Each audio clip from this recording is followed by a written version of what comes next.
efeméride do golpe de 64, né?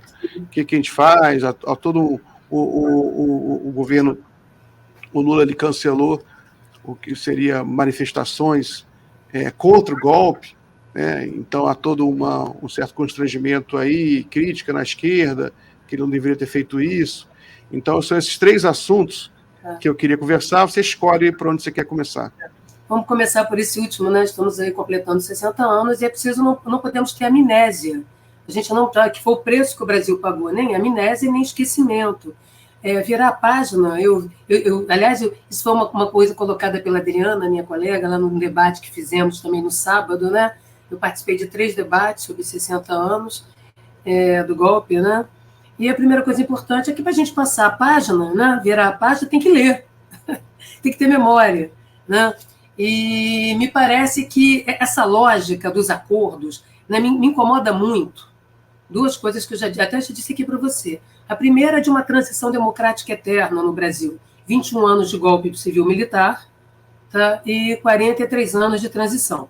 Ora, o que isso revela? Isso revela uma tradição autoritária entre nós. Olha, é colocar a cidadania no final da fila, a mulher, a população negra, a população quilombola, a população LGBTQI+, né? A periferia. Olha, vamos pro final da fila, não questiona nada agora não gasta a sua cidadania, nem demanda, porque a democracia está sempre à beira de um ataque de nervos no Brasil, tá certo? De modo a justificar, inclusive, o uso da violência e da coerção, né, como produtora de uma ordem que nos é exterior, de uma tutela sobre a cidadania, uma infantilização do eleitor, do cidadão. Ora, nada mais é do que uma tradição autoritária. Então, nós temos que lembrar que a lógica, né, de passapano, do passapano, né, nas Forças Armadas, que começou lá atrás, não é de agora, desde o golpe da República. O Brasil vive golpismos, né, mas a gente vê golpe onde ele não existe e deixa de ver o golpe onde ele acontece. Né? Então, nós criamos uma república na base do golpe, nós fizemos reforma trabalhista na base do golpe do Estado Novo, e assim foi. Na troca, seu direito civil, ou seja, os direitos civis, por migalhas de direitos sociais, sendo que você segue tutelado, uma igualdade para baixo e uma liberdade para o alto para poucos. Né? Aqui a gente tem pressa para resolver as coisas, né, de maneira a matar a própria política, que é a negociação, a articulação, a produção de acordo, né, de consenso. Olha, me dá carta branca, eu quero carta branca para agir, não é mesmo? Então, fomos nós, foi a política que criou o Partido Militar, foi a política que transformou um bando de poodle dentro de um quintal e colocou uma placa por lá de fora do muro chamado Cachorro Bravo. Porque fomos nós que produzimos a ingovernabilidade das espadas, como eu tenho chamado a atenção. Espadas autonomizadas, né, sejam as espadas combatentes ou as comedidas da polícia, cortam a língua do verbo da política. Tanto faz a direita, a esquerda, o centro e o lado, e rasgam a letra da lei. O que nós fazemos é essa lógica de pôr onça em quintal, engordar e adula onça. Porque a gente cria onças, falsas onças, para pôr no calcanhar do oponente, do rival.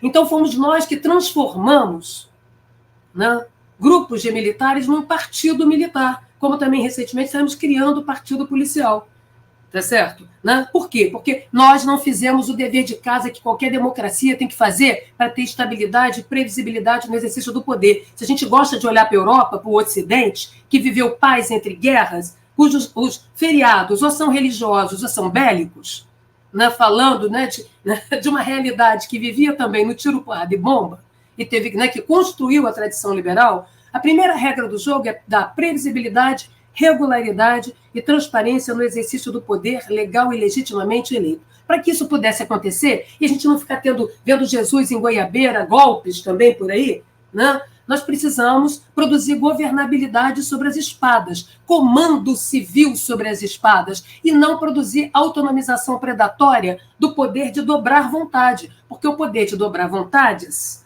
né, é o principal poder que uma sociedade livre e plural entrega ao Estado para administrar em seu nome. Então, perceba que aqui, como eu tenho falado, as espadas são autonomizadas e exercem tutela sob o lastro e consentimento e negociação de bastidor dos atores políticos. Né? Quem transforma poodle, né, em cachorro bravo, né, com latido, que você ouve só o barulho atrás do muro, né, é a estrutura política. Tá certo? né? Nós temos que lembrar que no governo Lula III não teve uma transição, um grupo de transição, no governo de transição da defesa. Nós também não assistimos uma política de defesa. Nós também não vimos um projeto de força, de reinstitucionalização de forças armadas que foram deliberadamente aparelhadas. Tá certo? Né? Eu vejo um general, o almirante, comandante-geral da Marinha, dizer que ele está no golpe. Eu queria saber como é que coisas que boiam vão cercar Brasília. Que eu saiba, Brasília foi criada, né? E o Planalto Central para não ser o Palácio do Catete, sabe? Então aqui se produz, né? Se maximiza, né? O poder, o sobrepoder de alguns. Aqui o sujeito nos ameaça, né? No futuro. Você fica pagando uma ameaça. O nome disso é sequestro. Você pagar uma ameaça. Olha, eu estou com o nervo acirrado, nós estamos nervosos. Como é que pode você comandar? Generais que comandam com a cabeça quente, sempre nervosos, sempre desequilibrados, sempre emocionalmente abalados. Então não pode desagradar, não pode fazer isso, não pode aquilo. Aqui a impressão que dá é que o sujeito se aposenta, né, do mundo militar, né, e vira, né, síndico de prédio para dar ordem. Quem foi que inventou os alisadores audazes de maçaneta? Porque eu queria deixar claro que as Forças Armadas, sobretudo o Exército, nunca saiu das ruas no país. Tá? Ou eles estão alisando maçaneta, ou estão segurando maleta de autoridade, como babá de autoridade, o Cid, como ajudante de ordem, não foi o primeiro, ou estavam locupletando na farra dos DAS, né? No banquete dos DAS, as estatais. Era muito comum nos governos civis eleitos você encontrar a distribuição de militares dentro das estatais, inclusive dentro da UERJ, antes do concurso público de 88, da Constituição. Então, você tinha babás de autoridade, seguradores de maleta, distribuição de DAS, tá certo? E outras mamatas e privilégios.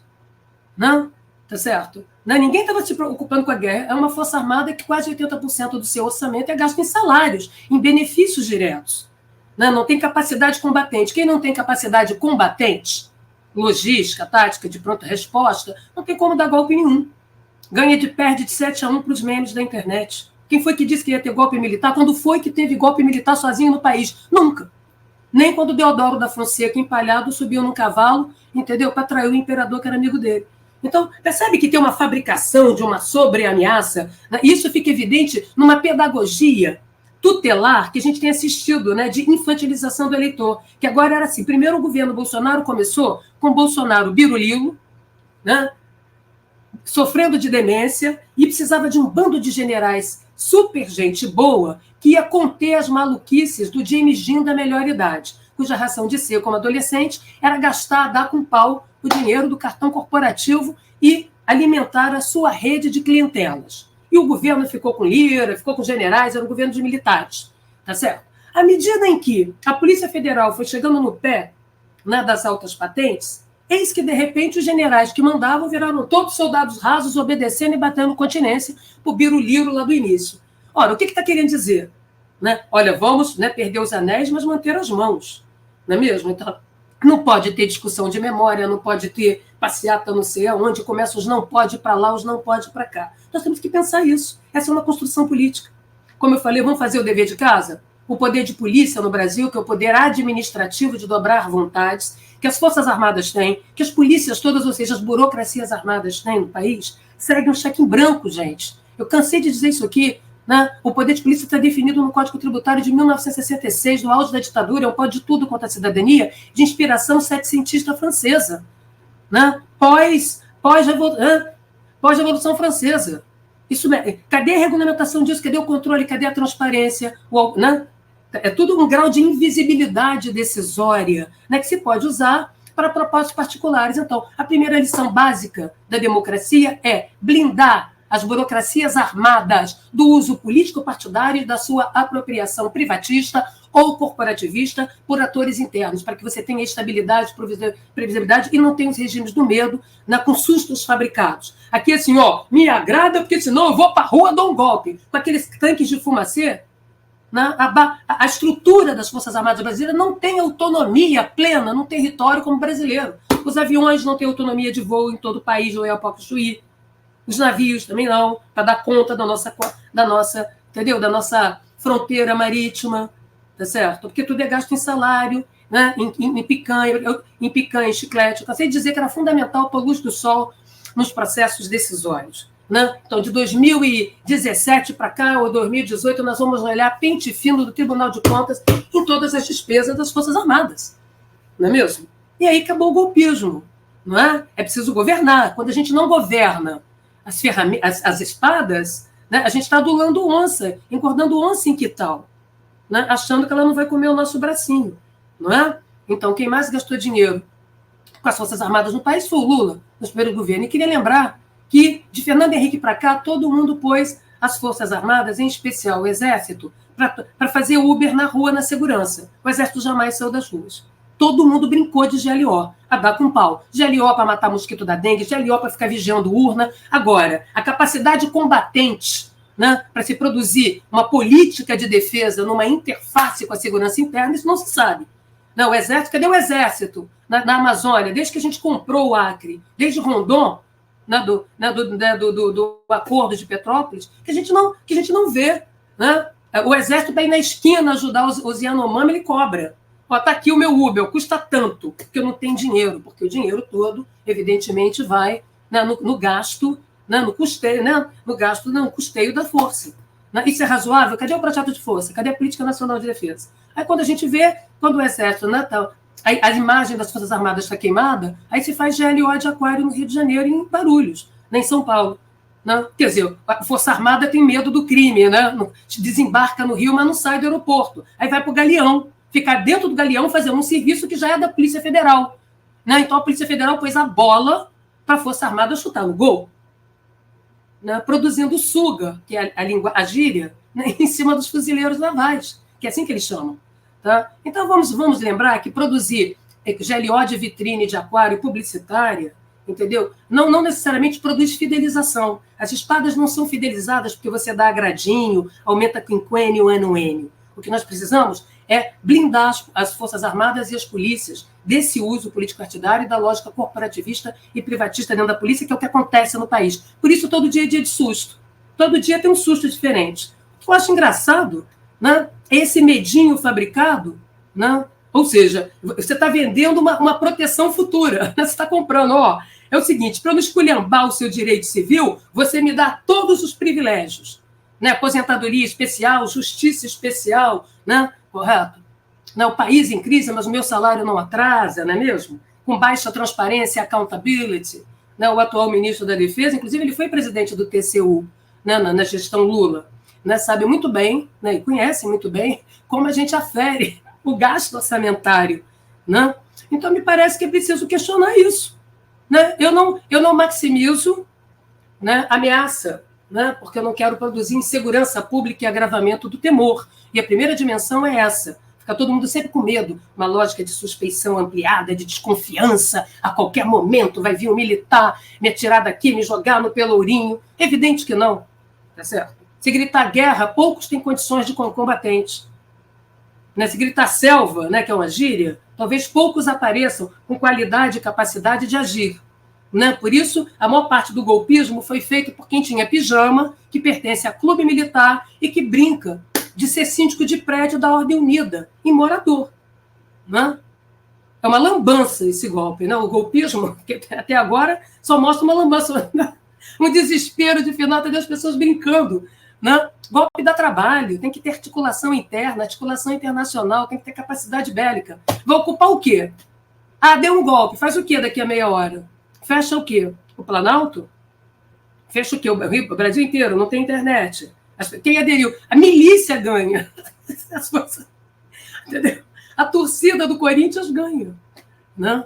Então, eu acho que tem que diminuir um pouco a bola, porque eu acho que essa mistificação está a serviço de manter as coisas nesse lusco-fusco, que, na verdade, acaba reproduzindo uma tradição autoritária brasileira, né? De infantilização do eleitor, de tutela do eleitor, né? De fabricar ameaças. Olha, vamos com calma. Então, você cria governos autônomos. Quando você tem emancipação predatória do poder, de dobrar vontades, você cria governos autônomos, sabe? Governos autônomos acabam sendo também governos criminais. Não é? Por isso que a gente vai encontrar da FAB, essas coisas todas, tá? Então, quem inventou isso é a política. Nunca existiu poder moderador, eles não ameaçam com poder moderador nenhum, né? E vamos fazer conta. 40 anos de transição, que discurso de ciência política é esse, que não fica de pé? Isso é para justificar e legitimar o quê? Tá? Porque o golpe durou 20 e poucos anos. Tá? Então, a que serve? Serve você usar da linguagem da violência e da destituição e produzir e pôr cidadania no final da fila. Espere, porque as instituições estão ameaçadas. A democracia que está sempre ameaçada. Enquanto o cidadão da esquina está preocupado com a dengue, com o preço da banana, com o preço do tomate, com o cotidiano da vida dele, que já experimenta a exclusão diariamente. Então, que democracia é essa que eu não posso nunca brincar? Uma democracia de 0300, que não é de 0800, cuja razão de ser uma ordem exterior, que todo mundo canta de galo e impõe nas periferias e nos espaços populares?